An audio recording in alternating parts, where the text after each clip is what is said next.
নমস্কার, আমি সোমা। আবারও একটা নতুন ভিডিও নিয়ে চলে এলাম তোমাদের কাছে। বর্ষার প্রথম ফল যেটা হলো কিনা আনারস, তো সেটা কেটে নিচ্ছি। আজ বানাবো আনারসের কেক। কেক বানানোর জন্য একটা গোটা পাকা আনারস নিয়েছি। আনারসের গায়ে চোখের মতো অংশগুলো ভালো করে না ছাড়িয়ে খেলে শরীর খারাপ করতে পারে, তাই ভালো করে ছাড়িয়ে ছোট ছোট টুকরো করে নিচ্ছি। আমার গোটা আনারসটা লাগেনি, অর্ধেকটাই লেগেছে।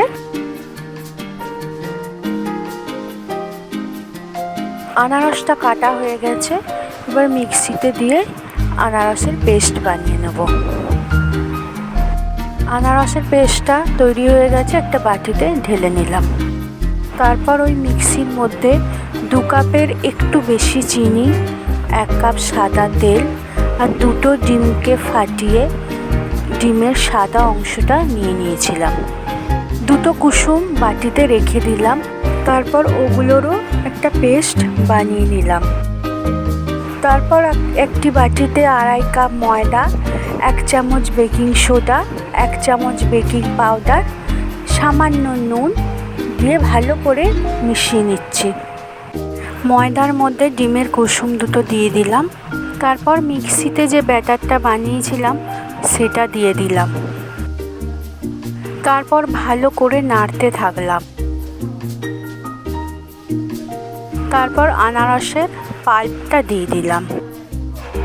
এবারে সব কিছু ভালো করে কেকের ব্যাটারটা গুলে নিতে হবে।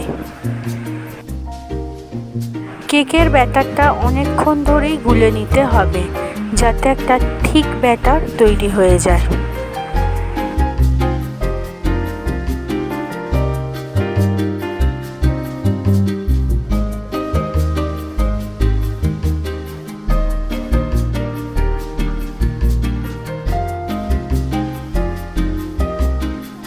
কেকের ব্যাটারটা রেডি হয়ে গেছে।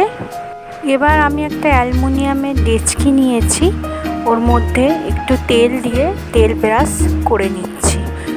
ডেচকির তলায় যাতে কেকটা ধরে না যায় তার জন্য একটু ময়দা গুঁড়িও দিয়ে দিচ্ছি। এরপর কেকের ব্যাটারটা ডেচকির মধ্যে ঢেলে দিলাম। ডেচকিতে ব্যাটারটা ঢেলে 1 মিনিটের মতো রেখে দিয়েছিলাম।